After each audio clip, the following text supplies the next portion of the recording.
മധ്യപ്രദേശിലെ ഹർഡയിൽ പടക്ക നിർമ്മാണ ഫാക്ടറിയിൽ ഉണ്ടായ തീപിടുത്തം 6 പേർ മരിച്ചു, 59 പേർക്ക് പരിക്കാണ്. രക്ഷാപ്രവർത്തനം തുടരുന്നു. ബൽറാം നെടുങ്ങാടിയ വാർത്തയുടെ വിവരങ്ങൾ. ബൽറാം, കുറച്ച് വലിയ അപകടമാണെന്ന് തോന്നുന്നു അല്ലേ? വലിയ വ്യാപ്തിയുള്ള അപകടമാണെന്ന് തോന്നുന്നു.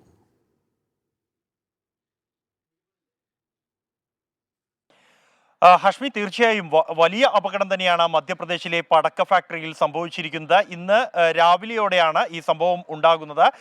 ഹാർദ ജില്ലയിലെ ബൈരാഘട്ട് എന്ന ഗ്രാമത്തിലുള്ള പടക്ക നിർമ്മാണശാലയിലാണ് തീപിടുത്തം ഉണ്ടായത്.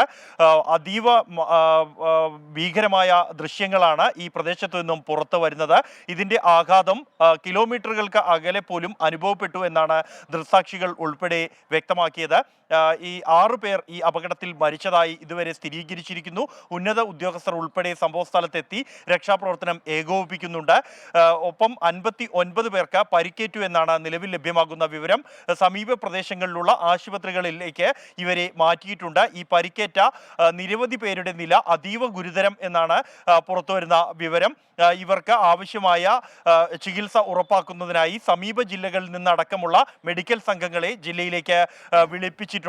ഒപ്പം തന്നെ രക്ഷാപ്രവർത്തനത്തിനായി നിലവിൽ പോലീസും ഫയർഫോഴ്സും ഒപ്പം തന്നെ സംസ്ഥാന ദുരന്ത നിവാരണ വിഭാഗവുമാണ് രക്ഷാപ്രവർത്തനം ഇപ്പോൾ ആരംഭിച്ചിരിക്കുന്നത്. അപകടം ഉണ്ടായി ഏറെ നേരം രക്ഷാപ്രവർത്തനം ആരംഭിക്കാൻ കഴിയാത്ത സാഹചര്യമുണ്ടായിരുന്നു. പടക്കങ്ങൾ, സ്ഫോടക വസ്തുക്കളും ഉൾപ്പെടെ ഏറെ നേരം പൊട്ടിത്തെറിക്കുന്ന ഒരു സാഹചര്യം ഉണ്ടായിരുന്നു. രക്ഷാപ്രവർത്തനം ആരംഭിച്ച ഘട്ടത്തിലാണ് ഈ മൃതദേഹങ്ങൾ കണ്ടെത്തുകയും 59 പേരെ സുരക്ഷിതമായി പുറത്ത് എത്തിക്കുകയും ചെയ്തിരിക്കുന്നത്.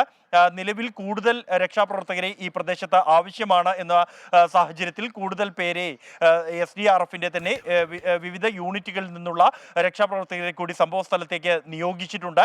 കൂടാതെ ദേശീയ ദുരന്ത നിവാരണ സേനയുടെ സഹായം ഉൾപ്പെടെ പ്രദേശത്തേക്ക് ആവശ്യപ്പെടുന്ന ഒരു സാഹചര്യം നിലവിലുണ്ട് എന്നാണ് ജില്ലാ കളക്ടർ ഉൾപ്പെടെ വ്യക്തമാക്കിയിരിക്കുന്നത്. രക്ഷാപ്രവർത്തനം ഇപ്പോഴും പുരോഗമിച്ചുകൊണ്ടിരിക്കുകയാണ്. ഹഷ്മി. അപ്പോൾ ഓക്കെ, ബൽറാം നെടുങ്ങാടിയാണ് വാർത്തയുടെ വിവരങ്ങൾ നൽകിയെന്ന് പറഞ്ഞത്.